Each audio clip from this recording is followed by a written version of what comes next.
Ontem, a coletiva do Flamengo foi cheia de perguntas, respostas, questionamentos e desabafo. E que desabafo, né? E que desabafo. Fala, galera rubro-negra! Estamos chegando com mais um vídeo aqui no canal Camisa 10 da Nação.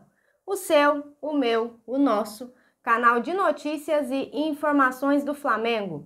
Esse Flamengo que a gente tanto ama.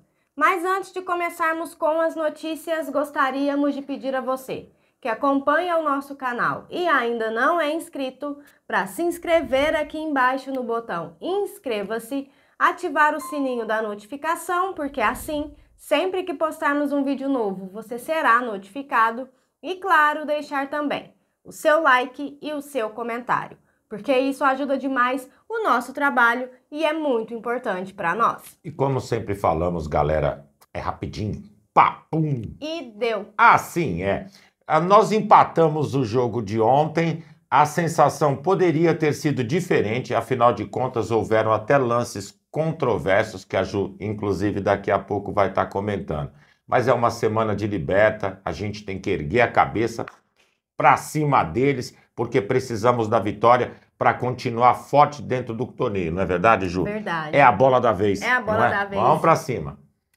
Bom, amigos, ontem, na partida entre Palmeiras e Flamengo, tiveram várias situações que, inclusive, nós debatemos na live de ontem e não vamos trazer à tona novamente. Porém, aconteceu um lance aos 47 minutos do primeiro tempo que chamou a atenção de muitos torcedores do Flamengo. Na hora de repor a bola, o goleiro Everton do Palmeiras deu um empurrão em Bruno Henrique, dentro da área, que inclusive sentiu o impacto e chegou a dar uns passos para trás. O árbitro, naquele momento, mandou o jogo seguir. Nas redes sociais, para os torcedores do Flamengo, o lance foi muito semelhante ao que aconteceu na partida contra o Atlético Goianiense, no qual Léo Pereira dá um empurrão no jogador adversário e ali o árbitro deu pênalti. A pergunta que fica é, amigos, se naquele momento ontem o Bruno Henrique cai dentro da área, seria pênalti ou ele receberia um cartão por simulação? Sendo bem sincera para vocês, na minha opinião, com aquele árbitro de ontem, correria um sério risco de Bruno Henrique ser expulso e ainda marcarem pênalti para o Palmeiras em cima do Endrick. Detalhes rápidos com relação a tudo isso. O critério da arbitragem, ele tem que mudar urgentemente. Não dá para se ter uma concepção em uma mesma jogada ou parecida num jogo e depois a gente vê atitude totalmente diferente na partida seguinte. A gente acaba ficando sem entender o que é certo e o que é errado. E olha, a gente fala de futebol, mas acaba ficando muito estranho. A verdade é essa. Outra coisa, o senhor Endrick já está negociado com o Real Madrid. E a impressão muitas vezes que nós temos é que valor de venda, o protecionismo muitas vezes excessivo para cima do Palmeiras, fazem com que esse jogador tenha o direito de fazer o que quiser dentro de campo. Sempre as regras serão favoráveis a ele, quer seja em sofrer ou fazer faltas ou qualquer lance que ele esteja no meio da história. Tá ridículo isso daí. Na boa, galera, não tá legal. E seguindo adiante, pelo menos um dado estatístico com relação a Flamengo e Palmeiras, apesar do empate ter sido até um pouco melancólico pro nosso lado, Flamengo desde 2017, ou seja, há mais de 6 anos, não tem resultado negativo dentro da Arena Sandy Júnior. Ou seja, os caras não conseguem vencer a gente jogando dentro de casa. Por mais que eles tentem, por mais que eles façam as coisas acontecerem favoráveis a eles, eles não conseguem ter sucesso. Ponto. Lamento muito.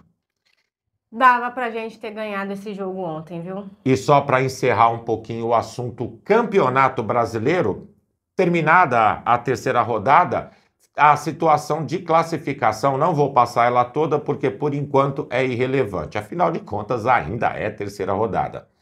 O Red Bull venceu o Corinthians, agora é líder do campeonato com 7 pontos. O Flamengo vem em segundo com a mesma pontuação, aí é critério de desempate.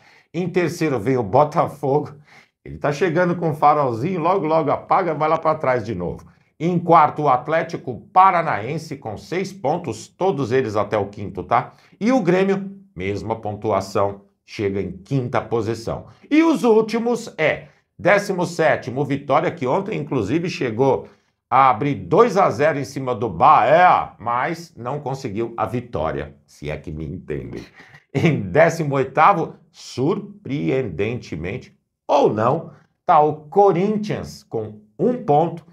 Em 19º, o Atlético Goianiense, que parece só quis criar dificuldade no jogo de abertura do Campeonato Brasileiro, porque o adversário era o Flamengo, com 0 pontos. E, em último, não menos importante, o Cuiabá, 20º, com 0 pontos também. A gente pensa que não é nada, mas já é terceira rodada. Daqui a pouco, os caras ficam para trás e periga. O Corinthians tem que tomar cuidado, inclusive. Bom, galera, seguindo com as notícias, um dos jogos mais aguardados desse domingo, sem dúvida, era o duelo entre Palmeiras e Flamengo. Porém, o jogo não passou de 0-0, ficou aquele empate amargo que... acredito que todos os torcedores rubro-negros estão com esse sentimento agora. Bom, após a partida, a comissão técnica do Flamengo foi perguntado sobre o porquê Pedro e Nico de la Cruz não entraram como titular na partida de ontem. Quem explicou foi o auxiliar de Tite, César Sampaio. E de acordo com ele, a decisão da dupla não iniciar o duelo de ontem partiu da área de saúde do Flamengo, que após uma análise constatou que os atletas estavam com um alto índice de desgaste físico e que isso poderia resultar em lesão. Bom, também foi perguntado ao Tite se o resultado de ontem foi bom. E o Tite respondeu o seguinte: resultado justo, e o jogo foi equilibrado. Então, contra o Nova Iguaçu, na final do Campeonato Carioca, o Flamengo utilizou força total. Primeiro jogo da Libertadores, o Flamengo poupou jogadores. No jogo contra o Goianiense, o Flamengo entrou com força total. Um clássico importante que muitas vezes envolve até mesmo a decisão do campeonato, o Flamengo poupa jogadores. Não sei se o time para poupar ou colocar o time completo dentro de campo está certo. Eu acho que é bom rever o conceito. De repente vamos enfrentar o Cuiabá, põe o time total, vai enfrentar o Fluminense, poupa? É assim que vai funcionar? Tem que ver direito. Bom, amigos, e agora um assunto que tomou aí uma proporção gigantesca. Ontem, após todos fazerem as suas perguntas, o Tite pediu a palavra para relatar o que aconteceu com ele durante a partida. O Tite pediu respeito no futebol após afirmar que levou uma cusparada na cabeça durante o duelo de ontem. Ainda disse que precisou se limpar após ser alvo de torcedores do adversário. Bom, amigos, eu penso o seguinte: você zoar o adversário, provocar de uma maneira saudável é algo absolutamente normal dentro do futebol. Você criticar o seu treinador, como nós fizemos ontem na live, criticamos sim algumas posturas do Tite, algumas coisas que na nossa visão poderiam ter sido diferentes, também é algo absolutamente normal. Agora, você cuspir em outra pessoa, isso é, no mínimo, ridículo. Falta de respeito e educação. Patética, muita falta de respeito que aconteceu ontem e ninguém, absolutamente ninguém, merece uma situação dessa. Inclusive, o Flamengo ainda vai enfrentar o Red Bull Bragantino em Bragança, que sem dúvida nenhuma é daí para pior, infelizmente. Seguindo com as notícias, do outro lado da coletiva, o técnico palmeirense disse o seguinte, que o time dele foi muito mais incisivo dentro de campo, não permitiu que o Flamengo jogasse. Eu não sei, eu acho que ele viu o jogo diferente. Aliás, ele terminou a partida contentinho. Ele foi até cumprimentar todos os árbitros. Aliás, árbitro bandeirinha, nossa, felicidade total, afinal de contas conseguiu empatar o jogo, não é? Diz ele que as oportunidades mais agudas da partida saíram para o Palmeiras e que o Flamengo ficou um pouco aquém do que ele esperava dentro de campo, não pressionando o Palmeiras de forma contundente. Amigos, de verdade, foi para encher linguiça, ele estava feliz, conseguiu o empate que tanto queria e fizeram por onde isso acontecesse. Não é verdade? Então, lamento demais. Uma outra situação que, certeza, essa gera uma grande expectativa para nós, torcedores do Flamengo, é com relação a contratações. Principalmente quando se retrata a setores que dentro do Flamengo são carentes. Exemplo, a nossa lateral direita. Oh, não é verdade? É verdade. Pois é. Marcos Braz foi questionado sobre contratações. A resposta dele foi mais ou menos a seguinte, galera. Contratamos nessa mini janela o Carlinhos. Estamos satisfeitos com o que foi feito em termos de contratação até agora. Afinal de contas, foram 4 jogadores. Só lembrando, De La Cruz, Vinha, Ortiz e Carlinhos. Aí ele fez a seguinte projeção, que na janela de meio de ano, a expectativa é que sejam buscados novos nomes ou tentar contratar novos jogadores. A gente espera de verdade que realmente sejam feitas contratações, porque a gente precisa ir rápido de reposição para atletas na lateral direita. Tá complicado aquilo para nós, não tá? Contratações inteligentes e pontuais. A gente não quer saber de atacante, meio-campo, volante. A gente até pode trazer algum outro, mas a gente precisa urgentemente de um lateral direito. Eu acho que hoje é a missão que deve ser buscada, com urgência.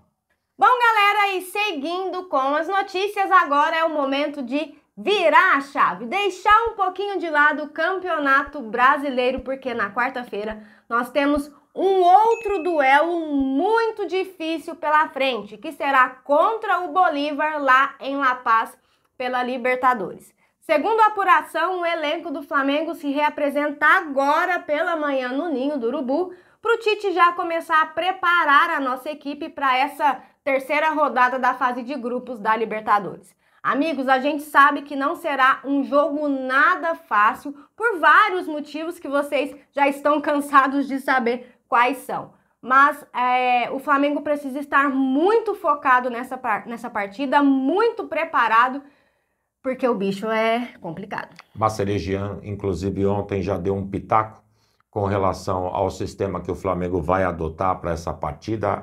O intuito é chegar um tempinho antes para os jogadores sentirem menos o impacto. Já foi dito anteriormente que ele é um especialista em altitude e a gente espera realmente que ele faça valer isso e trabalhe os nossos jogadores para que tudo dê certo. É um confronto complicado com vários adversários. Time, torcida, a altitude, a distância, e o Flamengo tem que entrar focado dentro de campo. Os resultados são necessários nessa partida, inclusive é primordial. Bom, galera, e essas eram as notícias que tínhamos para vocês agora pela manhã. Lembrando, você que é novo no canal e ainda não é inscrito, dá uma forcinha pra gente. Botão aqui embaixo, já se inscreve, deixa o seu like e o seu comentário, compartilhem pra geral, porque vocês sabem, juntos somos mais fortes. Muito mais fortes, amigos. Pessoal, fiquem bem, uma excelente semana a todos nós, um grande abraço e até o próximo vídeo. Amigos e amigas, tchau, tchau.